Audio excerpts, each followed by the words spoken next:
दुसरं कोणा पैसे दिले मग त्यांना करणार? मी पैसे मागे पाळणार नाही. काय वाटतंय तुम्हाला, काचेचं ऑफिस झाल्यावर तो काचेचा दरवाजा उघडल का तुमच्यासाठी? हे जो आपने काम के लोग हैं वो वोटिंग करेंगे उनके. मी जर निवडून आलो तर सगळ्यात पहिला प्रश्न, सगळ्यात पहिला प्रस्ताव जो माझा असेल सभागृहासाठी डम्पिंग ग्राउंडचा, हे जेपर्यंत क्लिअर होते तोपर्यंत सभागृह चालू देणार नाही. नमस्कार मंडळी, आपल्या सर्वांचं स्वागत आहे. आपण छत्रपती संभाजीनगर मधील प्रभाग क्रमांक 4 मध्ये आलेलो आहोत आणि या ठिकाणी भाजप विरुद्ध शिवसेना आणि सोबतच आपण जर बघितलं असेल तर युबीटीच म्हणजे उद्धव बाळासाहेब ठाकरे गटाचे देखील तगडे उमेदवार असल्याचं बघायला मिळत आहे. प्रभाग 4 मधील जे काही एकंदरीतच सामना आहे तो अतिशय जोरदार रंगणार आहे. आणि सध्या भाजपची नेमकी काय स्थिती आहे, कारण छत्रपती संभाजीनगरमध्ये भाजपच्या अनेक नाट्यमय घडामोडी घडताना आपण बघितलेल्या होत्या, अनेक नाराज पदाधिकारी बघितलेले होते.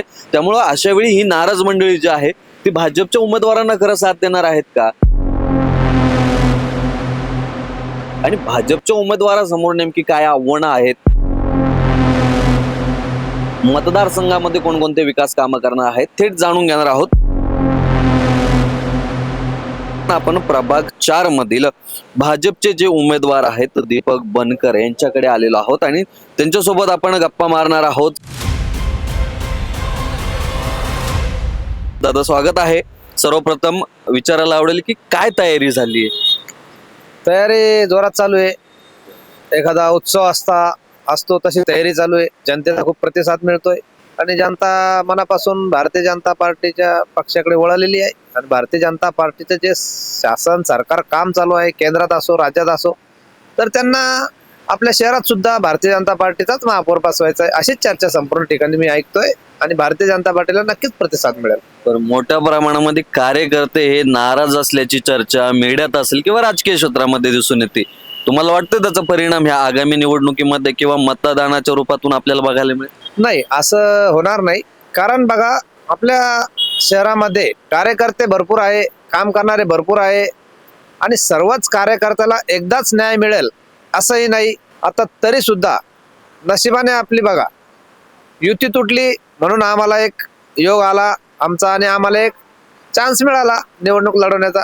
नाही तर आम्हालाही बघा, शिवसेनेचा पश्चिमाचे आमदार आहे आमच्याकडे शिवसेनेचे, तर या आमदाराच्या ताकदीवर आणि बाकीच्या जो युतीचा माहोल होता, वरून 3-4 वेळेस त्यांच्या मिटिंगा झाल्या, परंतु असं घडलं की आमच्याही नेत्यांना असं आवडलं नाही की 4ही प्रभागातले 4ही वार्ड एकाच नेत्याला द्यावा, म्हणून अशा अनेक ठिकाणी अशा घटना घडल्या आणि त्यामुळे युती तुटून आम्हाला चान्स मिळाला.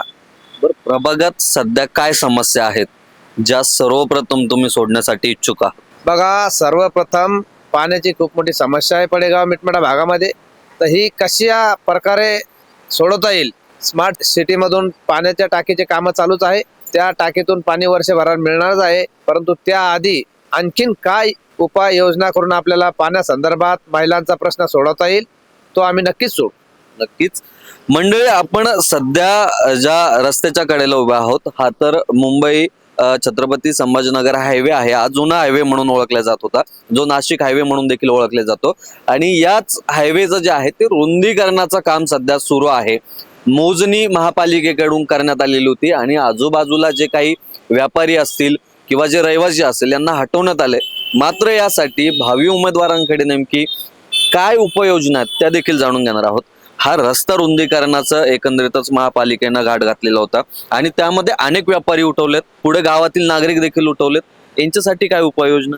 बघा, हा रस्ता 60 मीटरचा आता शासन मंजूर करण्यात आला आहे डीपी प्लॅन मध्ये आणि त्यानुसार त्या अनुषंगाने या रस्त्याचा जे अतिक्रमण होतं शासनाच्या भाषेत, परंतु आम्ही असं मानत नाही की हे अतिक्रमण होतं. त्याचं कारण असं आहे की आमचे दोन्ही गावं काही पिढ्यानुपिढ्या या ठिकाणी वसलेले आहे आणि शासनाचा जो 60 मीटरचा रस्ता मंजूर करण्यात आला हा 1991च्या डीपी प्लॅननुसार झाला.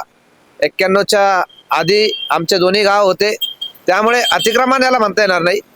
परंतु 91 पासून शासनाने या गरीब दुबळ्या लोकांना, जे जनता गरीब 4-4 पत्राचे ज्यांच्या खोल्या होत्या, अशा या लोकांना 91 पासून तर आतापर्यंत काहीही मोबदला दिला नाही. त्यामुळं हे काही अतिक्रमण नाहीये, परंतु शासनाने कठोर कारवाई करून त्यांना जबरदस्तीने तिथून उठून ते लोक आज किरायाच्या घरात राहतात, होतकरू आहे, दररोजचे काम करणारे आहे, मोलमजुरी करून ते आपला उदरनिर्वाह करतात. आणि या लोकांसाठी मी नक्कीच त्यांना योग्य ती किंमत मिळावी यासाठी मी नक्कीच भांडेल.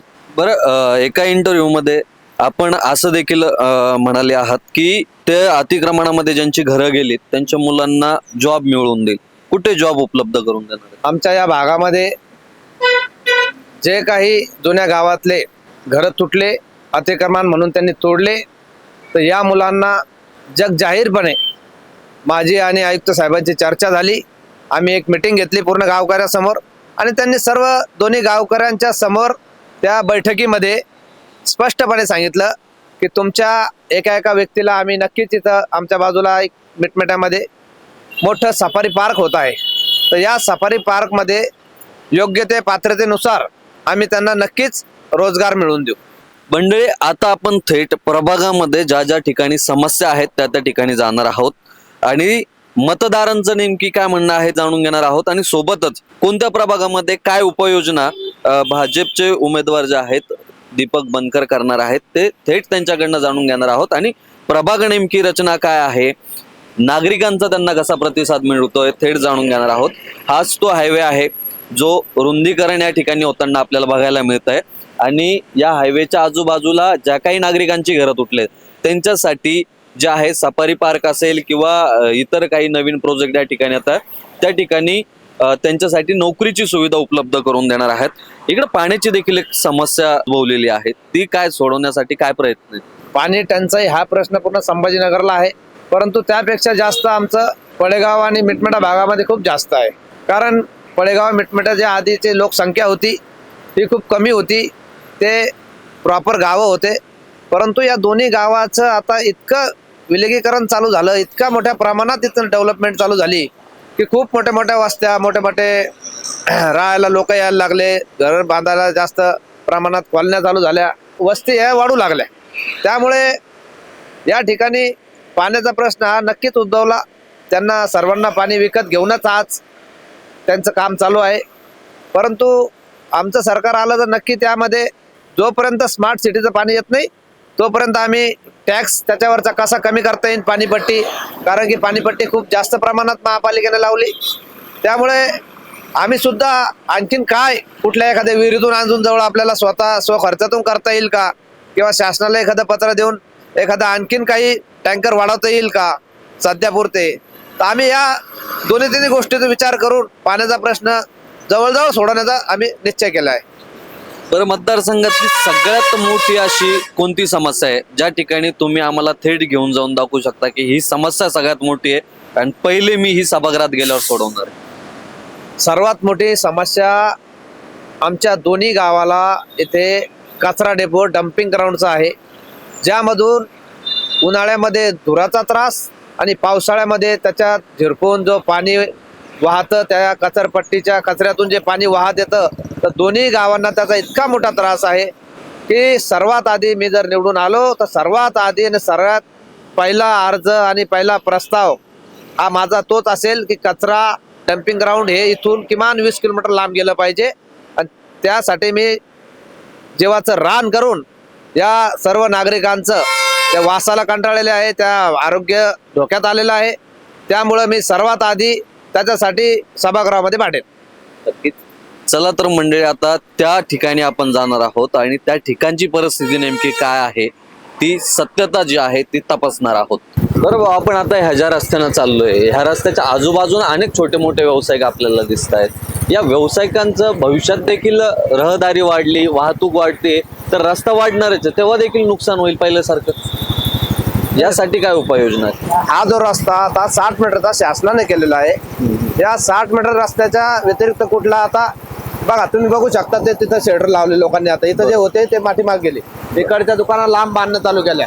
ते वैयक्तिक जे घरं होते ते आता तुटले गोरगरिबांचे आणि यांनी डबल त्यांचा खर्च वाढला. परंतु मी असं म्हणेल की मी जर निवडून आलो तर मी महानगरपालिकेचा जे जागा आहे त्या जागेवर आपण त्या गोरगरिबांना दुकानं बांधून देऊ, व्यवसायासाठी छोटे मोठे उद्योग चालतील आणि त्या दुकानांना कमी भाडं असेल. आता उद्या काही करून जर काही घडलं तर ते शासनाचं थोडं बहुत नुकसान होईल, पण गोरगरिबांचं जनतेचं नुकसान होणार नाही. अशा पद्धतीनं उपाययोजना सध्या तरी तुमच्या डोक्यात सुरू आहे. हो. मात्र या पद्धतीनं आपण जर विचार केला तर हे जे सध्या नुकसान या लोकांचं झालं याच्यासाठी कोण जबाबदार वाटतं तुम्हाला? जे प्रशासकीय होते ते की आधी सत्तेत जी लोक होती ती? बघा, या गोष्टीला दोघेही जबाबदार आहे. जे सत्तेत होते त्यांनी ह्या गोष्टी सर्वांना एका ठिकाणी बसून सांगायला हव्या होत्या की आता आपला रस्ता हा 91 पासून डीपी रस्ता 60 मीटरचा झालेला आहे, त्याचा आपण पाठपुरावा करून त्याचा मोबदला घेतला पाहिजे. ही जनजागृती करायचं काम हे आमच्या सत्ताधाऱ्यांचं होतं.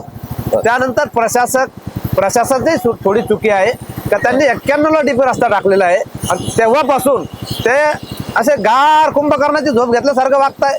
तर त्यांना ती लोक जागृती करायला झालं काय, लोकांच्या पर्यंत गरिबापर्यंत पोहोचायला पाहिजे होतं शासन की तुमच्या रस्त्यात हे घरं आहे आणि तुम्हाला काय पाहिजे त्याच्या मोबदल्यासाठी तुम्ही अर्ज करा, मोजणी करा, टीडीआर ऑफिस करून मोजणी ऑफिस करून तुम्ही मोजणी करून आम्हाला द्या. हे ते शासनाचं काम होतं, त्यांनी केलं नाही. त्यामुळे जनता काय आहे, जनता ही भोळी आहे. जनताला हे अभ्यास नसतो. जनता असं किती वेळेस होता डीपी रस्ता तुम्हाला बघा, 2 वेळेस डीपी रस्ते बदलले. जे सुरुवातीला डीपी रस्ते टाकले ते बदलण्यात आले 91ला. 91चे जे डीपी रस्ते ते बदलण्यात आले. आता सुद्धा काही आरक्षणात खूप मोठा बदल घडवतोय आता सुद्धा. तर लोकांना असं वाटतं की आरक्षण टाकले, परंतु या आरक्षणामध्ये आणखीन 10 वर्षांना नवीन आरक्षणाचा डीपी प्लॅन जो प्रत्येक 10 वर्षाला बनतो तर त्याच्यामध्ये आमचा रस्ता कमी होईल, इकडे जास्त रहदारी नाही किंवा आणखीन काही गोष्टी असतात. तर त्यांच्या डोक्यात ते असतं, त्याच्यामुळे ते शासनाकडे जात नाही. परंतु शासनाने हे जनतेला समजून सांगितलं पाहिजे की हा डीपी रस्ता आपला 60 मीटरचा आहे आणि हा कमी होणार नाही. का चेंज झाले होते 2 वेळा प्लॅन याचे? बघा, काही वेळा असं होतं डीपी रस्ता जो आहे तो कमी करण्यात येतो. आमचं उदाहरण म्हणून सांगतो, जो आमच्या पळेगाव जयसिंगपुरातून जो रस्ता आधी 45 मीटरचा होता, परंतु त्या रस्त्याची रहदारी आता पाहता आता ताजवरदाराने मी बोलतो म्हणून नाही, तुम्ही रेकॉर्ड चेक करू शकता. त्यांनी आता जे नवीन डीपी प्लॅन मध्ये तो जो रस्ता दाखवला आमच्या नंदन कॉलनी शांतीपुरा त्या भागात, नंदन कॉलनीतून शिवपुरीतून जो रस्ता चालला चिनार गार्डन पासून, तो रस्ता आधी 45 मीटरचा होता आणि आता नवीन डीपी प्लॅन टाकला त्याच्यामध्ये त्यांनी तो 24 मीटरचा केला. तर हे शासनाचे धोरणं असतात. जर एखाद्या रस्त्यावर रहदारी कमी पडली, कमी जाणार आहे, त्याला रहदारीचा त्याचा पुढे आउटलेट नाही, आउटपुटच नाही काही, तर तो रस्ता कमी करण्याचा त्यांना अधिकार आहे, हे मान्य आहे. परंतु हा रस्ता कमी करा असं आमच्या गावच्या लोकांचं म्हणणं होतं. परंतु या रस्त्याला रहदारी वाढल्यामुळे शासनाचा निर्णय झाला की हा रस्ता आपल्याला 60 मीटरचाच असला पाहिजे. त्यामुळे हा रस्ता कमी करण्यात आला नाही आणि लोकांची जी स्वप्न होती का कमी होईल, आपले घरं वाचतील, आपल्याला व्यवसायाला जागा सुटेल तर राहील थोडी तरी, परंतु ते त्यांचं स्वप्न आता भंग झालेलं आहे आणि ते सर्व 100% 60 मीटरचा रस्ता हा शासनाने मंजूर करून आता तो त्यांनी सांगितलं की हे अतिक्रमण आहे, परंतु अतिक्रमण म्हणून त्यांनी तो काढला. पण अजून कोणालाही त्याचा 1 रुपयाही मोबदला दिला नाही आणि आता त्यांनी घरदार तोडून, नगदचा त्यांचा व्यवसाय तोडून, त्यांचा उदरनिर्वाह होत होता त्याच्यावर, त्यांची उपजीविका होती, छोट्या छोट्या फुलांच्या दुकानं होत्या, छोट्या छोट्या चहाच्या टापऱ्या होत्या, अशा सगळ्या छोट्या छोट्या किराणा दुकानं होत्या. तर हे सगळं संपून गेलं त्यांचं आणि आज ते लोक दुसरीकडे माती काम करताय आणि जीवन जगताय. आपण ह्याच रस्त्याने आलो, या रस्त्याने एक गोष्ट मी नोटीस केली, अनेक व्यावसायिक जे आहेत त्या व्यावसायिकांचे घरं तोडले गेलेत. त्याच्यानंतर आपण जर बघितलं तर अनेक लोकांची घरं तोडण्यात गेलेली आहे. पण तिथे एक संपर्क कार्यालय होतं गणेश लोखंडेंचं, ते मात्र तसंच आहे. ते तर जे काही 60 मीटर वाढवण्यात आलेलं आहे त्या 60 मीटर मध्ये येतं. मग अशा वेळी राजकारण्यांचे संपर्क कार्यालय सोडण्यात आले आणि सर्वसामान्यांचेच तोडण्यात आले, असं काही का? बघा, ज्या वेळेस अतिक्रमण काढण्याचा विषय आला, शहराचा विषय आला, शहरातून अतिक्रमण काढणं हा क्रांती चौक पासून जो चिकटपर्यंतचा विषय होता, हायकोर्टाने त्यांना विचारलं की बाबा ठीक आहे, घडी घडी तुम्ही अतिक्रमणचा विषय हा याच्यात आणता आणि हे अतिक्रमण तुमचं एकदाच काढून घ्या, तुमचे किती रस्ते बाधित आहे. तर त्यांनी सांगितलं का तुमची हद्द कुठेपर्यंत, असं त्यांना कोर्टाने विचारलं न्यायालयाने. अच्छा. तर शासनाने सांगितलं की आमची हद्द तर कॅमेरेज शाळेपर्यंत आहे. शासनाने सांगितलं तुम्ही एकदाच तो रस्ता तुमचा 60 मीटर क्लिअर करून घ्या, अच्छा, मोकळा करून घ्या. तर त्या न्यायालयाच्या आदेशानुसार शासनाने त्या एका रस्त्याच्या आदेशावर शहरातले संपूर्ण रस्ते मोकळे करून घेतले. त्यांनी ते दाखवलं की बाबा आमच्याकडे ऑर्डर आहे, आमच्याकडे आदेश आहे कोर्टाचे आणि हे रस्ते तुम्हाला मोकळे करावेच लागतील. त्या आदेशाने सर्व रस्ते मोकळे केले आणि त्याच याच्यातून हाही रस्ता त्यांनी मोकळा करून घेतला. तर ही घरं सगळे तुटलेली तिथं हा, सर्वसामान्यांची. तुम्ही बघा हे पूर्ण घरात स्वतःहून लोक बाजूला गेले राहायला. त्याच्यात व्यवसाय होते छोटे छोटे, बर हेही संपले त्यांचे. आणि यांनी स्वतःने पत्र काढणं, त्यांनी स्वतःच्या भिंती तोडणं, हे सगळे जेवढे गरीबाचे घरे गेले तेवढे हे बघा तुम्ही तोडलेले घर दिसते तुम्हाला. Yes. हे सगळ्यांचे धंदे बंद केले यांनी. सगळ्यांचे छोटे छोटे व्यवसाय होते त्यांनी हे बंद केले. हे गोरगरीब लोक आज किराण राहतात. मग राजकारण्यांचे का सोडलेत? हा, राजकारणाचा असा विषय आहे की राजकारणाचा कोणीतरी मोठा नेता वर शासनात होता, त्यांनी ते आयुक्ताला किंवा त्यांच्या जो काही अधिकारी त्या कामासाठी निवडला होता त्या अधिकाऱ्याला सांगून थोडं सोडलेलं आहे. त्याचंही थोडं पाठीमागे पण आहे, 10-20 फूट रस्त्यामध्ये आहे. आणि त्यांनी सांगितलं होतं की हे आम्ही ज्यावेळेस रस्त्याचं काम चालू त्यावेळेस आम्ही काढून घेऊ. बर, आता या दिशेला आपण जे चाललोय ते नेमकी कुठं चाललोय आणि कशासाठी? बघा, हा रस्ता पण सुद्धा तुमचा 60 मीटरचा आहे, 200 फुटाचा रस्ता आहे हा. आता हा रस्ता तुमचा अटॅच होतोय सोलापूर धुळे महामार्गाला. बर आणि ही अटॅचमेंट समोर सफारी पार्क आहे. बर हा, तिकडे. हा, पाठीमागे सफारी पार्क आहे. आणि हा रस्ता जो चालला तुम्ही बघू शकता, हा रस्ता डांबर रस्ता आहे. आणि आम्हाला या रस्त्यालगत समोर MIDC 2 किलोमीटर वरती. बर तर या रस्त्याची रहदारी इतकी वाढलेली आहे हा. आणि जे MIDC चे कामगार सुटतात बर. तर त्या रस्त्यानं न जाता एस क्लबचा जो रस्ता आहे हा. त्या रस्त्याला जास्त रहदारी असते, म्हणून ते लोक तिकडनं न जातात संपूर्ण इकडनं वळालेले. हे बघा, स्कूल बस इकडनं आली तुम्ही बघू शकता, बरोबर. शाळेच्या बस असतील किंवा अनेक अशी रहदारी मोठ्या प्रमाणात इकडे वाहते. त्यामुळे या रहदारीत वाहत असताना एक समोर पूल आहे, आपण आता तिथं जाऊयात. बर. या पुलाखाली 2 ते 2.5 फूट कमरा एवढं पाणी राहायचं, गुडघ्या एवढं पाणी राहायचं. बर. तो पाण्याचा प्रश्न मी सोडवलेला आहे, म्हणून तुम्हाला तो नेऊन दाखवतो तर तिथं किती पाणी होतं आणि आता काय अवस्था आहे. नक्कीच. चला तर मंडळी, आता आपण थेट त्या पुलाजवळ जाणार आहोत आणि त्या ठिकाणची नेमकी काय परिस्थिती आहे, लोकांना काय प्रॉब्लेम फेस करावं लागतायत थेट जाणून घेणार आहोत. हे रेल्वे ब्रिज आहे. बर. हा रस्ता खालून रेल्वेच्या ब्रिज खालून चालला आपण आता. अच्छा. तुम्ही बघू शकता की आता हे 20 फूट खाली आहे, अंदाजे 20 फूट 100% खाली आहे. आणि या ठिकाणी पावसाचं पाणी प्लस हे बघ, या ठिकाणी आता तुम्हाला पूर्ण पाणी गेलेलं दिसतं. तर हा प्रश्न आपणच मार्गी लावला होता. हो, 100% ते येऊन बघितलं, परंतु त्यांच्याकडून ते काही जमलं नाही. सेंट्रल गव्हर्नमेंटचं आहे त्यामुळे त्यांच्याकडून ते काम झालं नाही. परंतु हे टेक्निकली इश्यू असल्यामुळे टेक्निकली पद्धतीने आम्ही तो हँडल केला, टेक्निकली पद्धतीने आम्ही तो हाताळला. आणि बघा तुम्ही आज ते कामचं परत वापस त्यांना त्याच्या कॉन्ट्रॅक्टरने केलं होतं. त्याला आम्ही जाब विचारला आणि त्यांनी तो अधिकाऱ्याला सांगितला आणि अधिकाऱ्याने परत त्याला सांगितलं की तू हे चुकीचं केलेलं आहे, किंवा त्याचं थोडंसं काही छोटं मोठं टेंडर काढलं. आणि ते पाण्याचा प्रश्न आज पूर्ण मार्गी लागलेला आहे. पाणी पूर्णपणे आता खाली जात आहे. इथं पाईप टाकण्यात येईल आता खाली. आधीचा पाईप हा वरती झाला होता. बर. हा जो रोड आहे हे बघा वरती बघू शकता तुम्ही 20 फूट वरती. यस. इथून पाणी जर खाली आलं या रस्त्याने तर इथं आपल्या गुडघे एवढं पाणी साचायचं पूर्ण. अच्छा. आता या पाण्याची विल्हेवाट योग्य त्या रीतीने योग्य त्या दिशेने प्रवाहाने आपण जर पाण्याला जायला मार्ग दिला तर पाणी कधीच साचत नसतं. त्या हिशोबाने आता त्यांनी ते बघा या रोड पासून त्यांनी आता 1-1.5 फूट खाली घेतलं. आता पाण्याचा प्रश्न मिटला.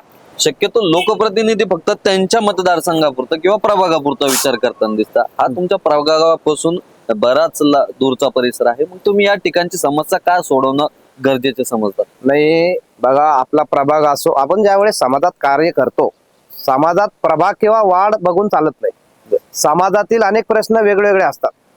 तर समाज कारण आणि समाज कल्याण करत असताना कुठलाही असं बघल्या जात नाही की हा माझ्या हद्दीच्या बाहेरचा आहे का आतला आहे. जर माझ्याकडून एखादा दुसऱ्या प्रभागातला प्रश्न जर तिथला माझ्याकडून प्रश्न त्यांचा सुटत असेल जनतेचा, तर मी नक्कीच प्रयत्न करेन. जनता ही आपली आहे ना, नागरिक आपले आहेत. नागरिकांना माहिती आहे हा प्रश्न कोण सोडवणार आहे, त्यामुळे नागरिक जो सोडवेल प्रश्न त्याच्याकडेच वळतो. तो माझा असो कुठं असो. दुसरी विषय असा आहे की ही हद्द आमची आहे, आमच्या प्रभागातलीच हद्द आहे.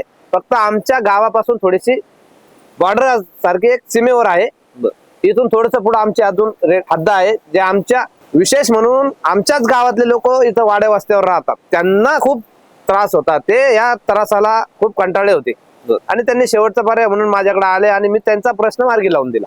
आपल्या सोबत मंडळी या ठिकाणी जर बघितलं तर काही कार्यकर्ते देखील आहेत. आपण त्यांच्या सोबत संवाद साधूयात. दादा, ह्या रस्त्याने तुम्ही कंटिन्यू जाता? हो बरोबर जातोय. बरं, काय काय प्रॉब्लेम व्हायचा तुम्हाला या ठिकाणी? या रस्त्याने जाताना आम्हाला एकच प्रॉब्लेम व्हायचा आहे, कारण की काय होतं, कधी गाडी घालताना गाडी स्लिप व्हायची, कधी पडण्याची भीती, पाणी असायचं गुडघ्याच्या वरती जवळजवळ.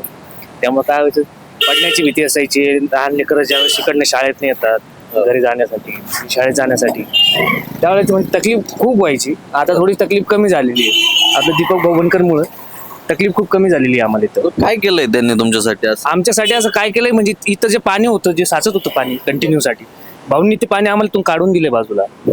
आणि मुलांची जी अव्यवस्था होती ती जाण्यासाठी, ती व्यवस्था व्हायला लागली. आता मुलं व्यवस्थित शाळेत जात आहे वगैरे. तर तुम्हाला आधी माहिती होतं की हे दीपक भोवनकर यांनीच केलं, की कार्यकर्त्यांनी थांबवलं नाही, म्हणून तुम्ही नाव- कार्यकर्त्यांचं नाही, दीपक भवनकरांना आमचे गावातले जे इथे शाळेतले जे पालक लोक होते ते जाऊन भेटलेत, त्यांना पहिले समस्या सांगितली. बरं. त्याच्यानंतर भाऊ येऊन भाऊंनी करून दिलंय ते. असा झटपट निर्णय घेणारा लोकप्रतिनिधी तुम्हाला नगरसेवक झालेला चालू? हो, खूप छान. काय वाटतं तुम्हाला, कोणकोणते प्रश्न तुमच्या मार्गी लावतील? आमचे जे प्रश्न, आता भाऊंनी जे पहिला प्रश्न तर आमचं मार्गी लावलाय. हा. जेव्हा ज्या व्यतिरिक्त आम्ही गेलो होतो त्यावेळेस तर पहिला प्रश्न तर आमचा भाऊंनी वाटी लावलाय आमचा, म्हणजे जी आमची समस्या होती जाण्याची, कारण की आम्ही इथनं रोज कंपनी जाणार आमचं ना, त्यामुळे आमची जी समस्या होती फर्स्ट टाइम ती जी आमची भाऊंनी हे केलंय. नक्कीच. आणखीन काही नागरिक आहेत. दादा, काय नाव आहे? गजानन मुळे. बर, काय समस्या तुम्हाला या ठिकाणी? पाण्याची खूप समस्या यायची, पाण्यातून जाणं खूप अवघड व्हायचं. बरं. परत गाडी बंद पडायची, पूर्ण पाय ते ओले व्हायचे. कोणी सोडवली ही समस्या म्हणजे? बनकर भाऊनी सोडवली ही समस्या. त्यांनी व्यवस्था करून दिली नालीची. बर, हा, ते समोर आहेत म्हणून नाव घेताय त्यांचं? असं असं तर होणार नाही. त्यांनी मी बघितलेलं आहे ना करताना, काम कोणी केले काय केले, तर ते बनकर भाऊनी केले. मग अशा वेळी वाटतं का ते सभागृहात गेले पाहिजे, आणखीन तुमच्या ज्या समस्या आहेत त्या सोडवल्या पाहिजे? हो, गेले पाहिजेत. ऑन कॅमेरा बोलतायत, अचानक एखादा दुसरा उमेदवार म्हणून काय माझं नाव का बरं नाही घेतलं? मग त्यांनी काम केलं त्याच नाव घेऊ ना. बर, हो. काय वाटतं तुम्हाला, विजय होतील?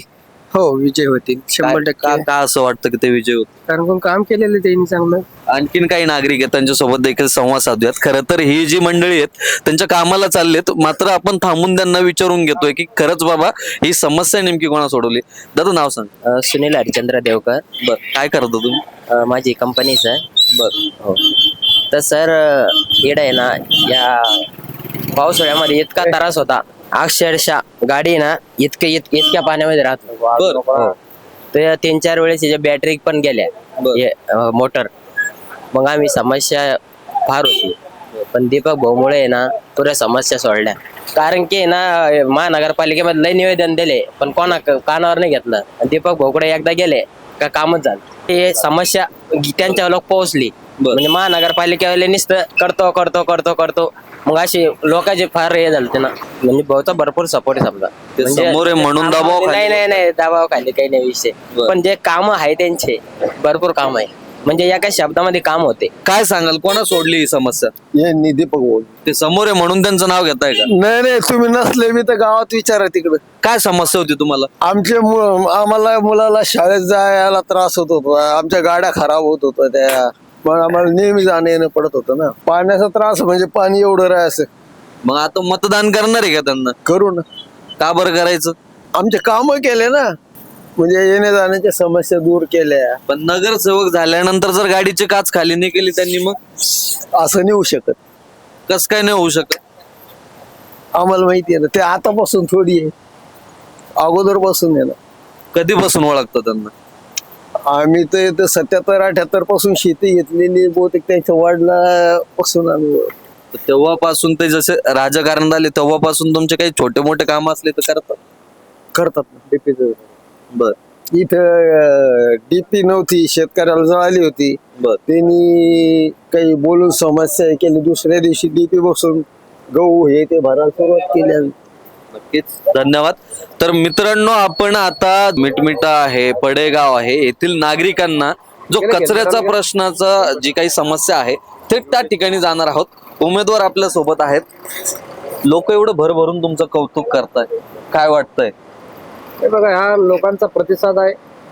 लोकांना असा नेता हवा जो त्यांच्या समस्या लगेच सोडवेल, लोक काही काही समस्यांना कंटाळून गेले, परंतु त्या समस्या वर्षानुवर्ष सोडवल्या गेल्या नाही राजकारते कोण, आता ते राज्यकर्ते होते. तर त्यामुळे लोकांची आता मनस्थिती बदललेली आहे. त्यांना सांगायची गरज पण नाही की कोणता नेता चांगला आहे, कोणता खराब आहे, आणि कोणता नेता काम करू शकतो येऊन, कोणता उमेदवार काम करू शकतो आणि कोणता करणार नाही, हे त्यांना सांगायची आता गरज राहिलेली नाही. त्यांना ते पटलेलं आहे की भारतीय जनता पार्टीचाच कार्यकर्ता छोट्या मोठ्या लहान लहान घरापर्यंत जाऊन गोरगरिबांच्या तो समस्या सोडू शकतो. त्यामुळे जनता आमच्यावर खुश आहे. गोरगरीब आणि नागरिक सर्व आमच्या दिशेने आता बदललेले आहे. आमच्या दिशेने त्यांचा कौल वाढत चाललेला आहे आणि आधीच होता, परंतु आता जास्त प्रमाणात आम्हाला त्यांचा प्रतिसाद यायला लागला. बरं, आता तुम्ही या ठिकाणी आणून आम्हाला हे प्रत्यक्षदर्शी या ठिकाणी दाखवलं की अशा पद्धतीनं समस्या होती, हो. ती सोडवल्यानंतर नागरिकांचा प्रतिसाद देखील आपण बघितला. आता आणखीन कोणती समस्या आहे जी तुम्हाला वाटते की बस ही मला सोडवायची? जसं की पहिल्यांदा मी प्रश्न विचारला होता, तुम्ही कचरा कचरा डिपो डम्पिंग हा महत्वाचा. ग्राउंडचं नाव डम्पिंग ग्राउंड काही झालं तरी मला ते शासनाला वारंवार पाठपुरावा करून मला इथून ते स्थलांतर करायचं. बर कारण की ते एकदम दोन्ही गावाच्या मध्ये आणि दोन्ही गावाच्या वस्त्याला खेटून आलं. बर त्यामुळे तिथल्या नागरिकांचं आरोग्य इतका धोक्यात आलेलं आहे, त्यांचं जीवन असं 10-20 वर्षांनी कमी होईल अशी बर. परिस्थिती झालेली आहे. दररोज तोच त्यांना तीच दुर्गंधी ते लोक आजारी पडत आहे. काही जरी झालं तरी डम्पिंग ग्राउंडचा प्रश्न, मी नगरसेवक झालो तर सगळ्यात आधीचा माझा जो असेल प्रश्न तो सगळ्यात आधी डम्पिंग ग्राउंडचा असेल. बर. तर मंडळी, आता आपण थेट त्या ठिकाणी जाणार आहोत आणि त्या ठिकाणची नेमकी काय परिस्थिती आहे जाणून घेणार आहोत. चला तर. आणि सासायचं कोणी काम केलंय ते तुमचं? दीपक भावना. बर. हा आधी कोणाकडे गेले होते का तुम्ही? गण गेले आमचे पोर, गण 2-3 लगे याच्याकडे गेले, रेल्वेकडे गेले. बर. कोणा कानावर धरलं निघोट. बर. हा काय करते पोरं? काय त्रास होत होता त्यांना? किती गाड्या बंद पड्या, मी पडे गुडघे लागून राहिले. सरकार मला पैसे ते झाले मी लंगडी. पण या भावना तर कसं तरी वाट केली. लई लोक पडले भाऊ त्या पाण्यामध्ये, गाड्या बंद पड्या. बर. हा मग भाऊन काय केलंय तिथं? पाणी काढलं, नाली केली, बुडजेर आणलं. बर. हा मग मतदान करणार का त्यांना? मग करून येतील देऊ का मग आता. आणि दुसरं कोणा पैसे दिले मग त्यांना करणार? मी पैसे माग पाळणार नाही. बर. नाही. मग भाऊलाच मतदान करायचं. हो पण काऊन करायचं त्यांना मतदान? ते ना वाट केली. तर रस्ता चांगला झालाय का तो? आता बरं आहे, मग आता काय करताय, बरं आहे ना आता. नाही तर लय पाणी होतं, लय लोक पडत होते, गाड्या बंद पडत होत्या किती काय. कधीपासून ओळखता त्यांना तुम्ही? ते का आपला लेख होता वारला ते तिकडे, मोठा लेख होता रामभाऊ, बर. तेव्हापासून ओळखते अच्छा. या चोळी. तेव्हापासूनची ओळख आहे. हा. काही बदल झालाय? नाही कधी जाता येता बोलता की फक्त निवडणूक आल्यावर भेटायला येता? जाता येता बोलता बाबा, निवडणुकीच काही गरज नाहीये. फक्त निवडणूक आल्यावर येत नाही ना? नाही. मग निवडून आल्यावर नगरसेवक झाल्यावर गाडीची काच खाली घेऊन बोलल तुम्हाला असं वाटतं का? हा बोला, लेवकच आहे माझं. आता लेखा संग राहत होता, हे नाते तिकडं लांब वारलं, आपलं लेख युवांना आणलं होतं. बरं, तुम्ही गावापासून दूर शेतात राहताय, अशा वेळी तुमच्या समस्या सोडायला इथपर्यंत येतील? येते ना. बर. हा मित्रांनो, ह्या आजीबाई आहेत आणि त्यांचा दृढ विश्वास या ठिकाणी दीपक भाऊ बनकर यांच्यावर आहेत. सोबतच आपण आणखीन इतर ठिकाणी जाणार आहोत ज्या ज्या ठिकाणी विकास कामं केलेत. चला तर त्या ठिकाणी देखील जाऊयात आणि जाणून घेऊयात की काय नेमकी विकास कामं झालेत आणि जनतेच्या भावना नेमकी काय आहेत. हे गोरगरिबाचे घर दाखवायला कसे तोडे महापालिकेने काय. हा, मग आपले गरीबाचे काम करायचे ना, आपल्याला काय करायचं. अरे काका आमचे जनता आहे, प्रेम आहे जनतेचं आमच्यावर. या मामाला विचारा, हे चचा आहे आमचे.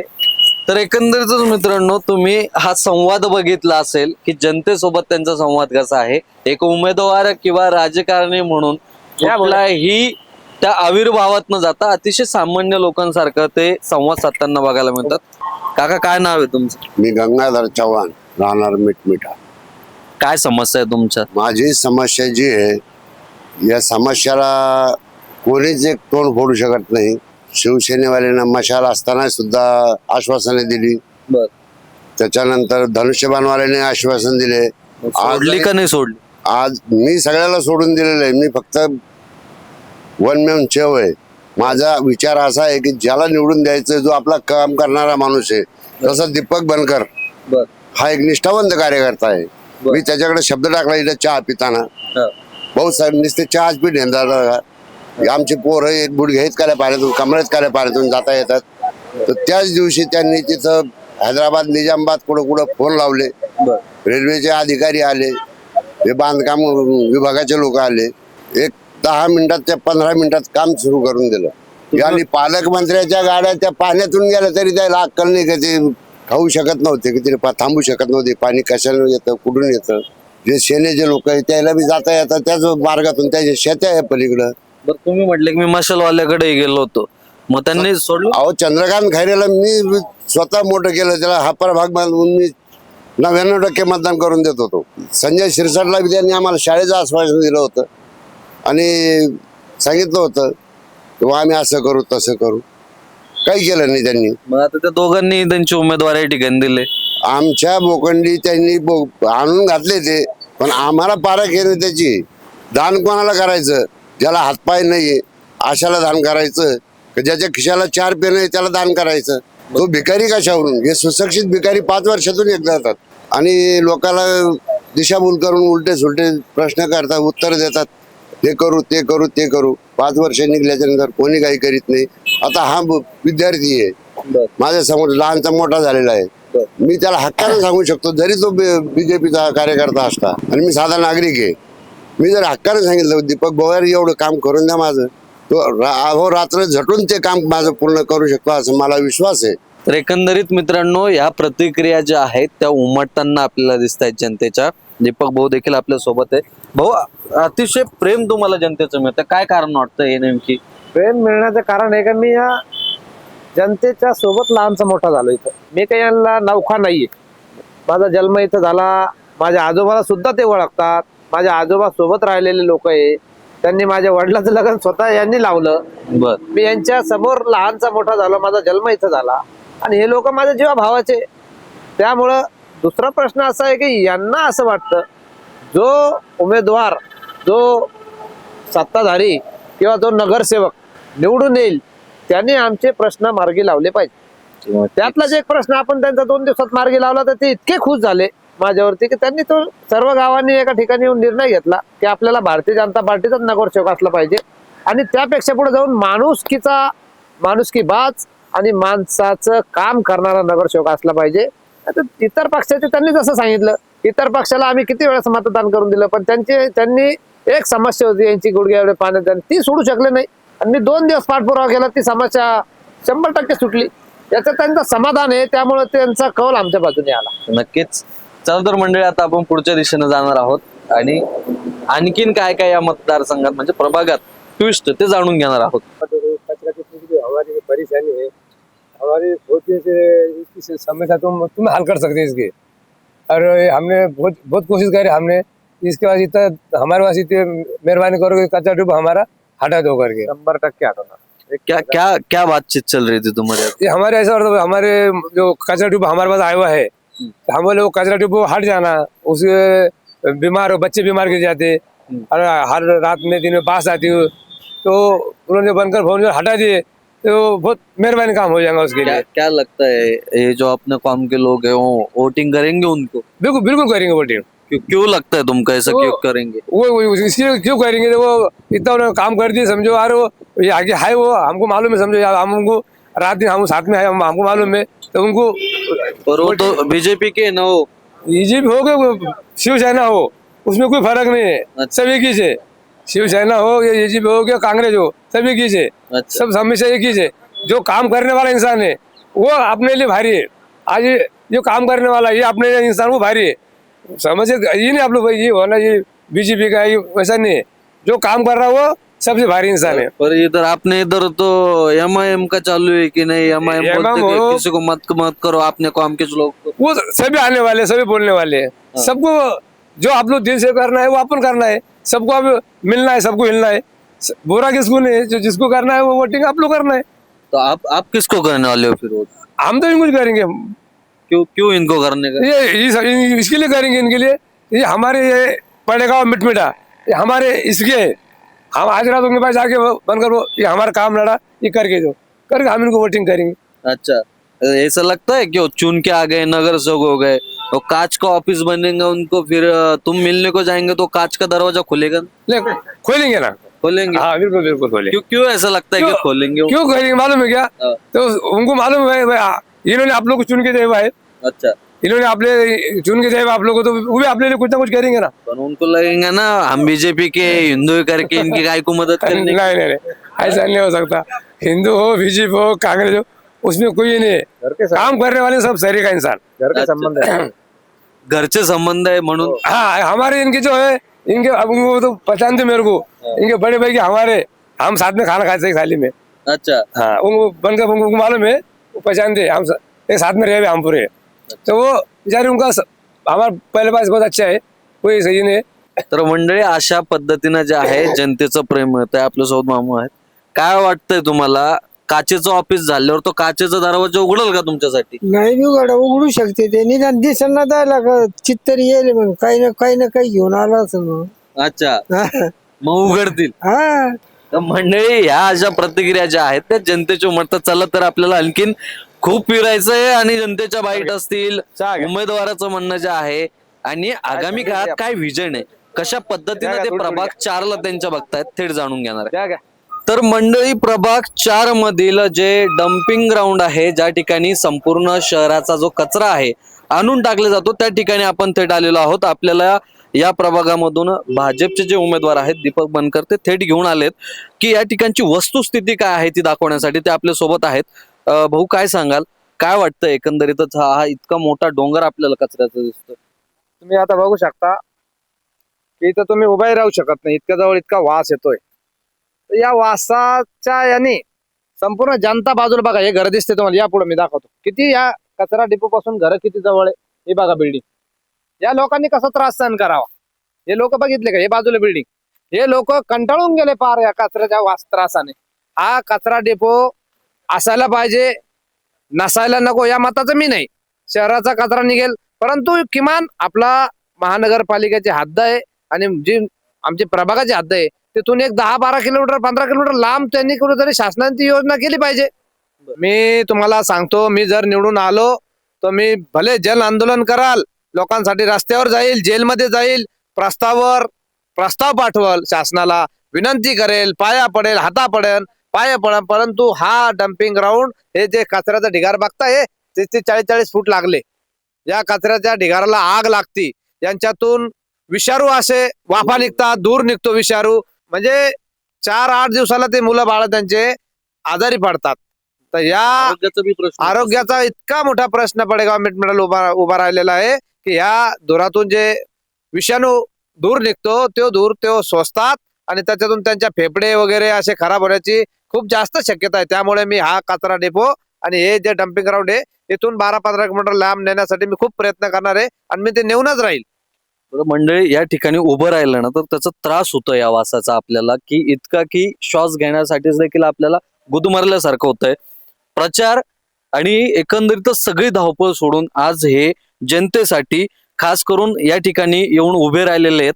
तुम्ही बघू शकता की या ठिकाणी ते सत्य परिस्थिती काय आहे ती दाखवण्यासाठी आलेत. बाकीचे उमेदवार जे आहेत ते जनतेत जात आहेत, मतं मागतायत, त्या ठिकाणी फिरतायत. मात्र जनतेला काय समस्या आहेत ती दाखवण्यासाठी तुम्ही या ठिकाणी इकडे आलात. मग तिकडे प्रचार कोण बघल?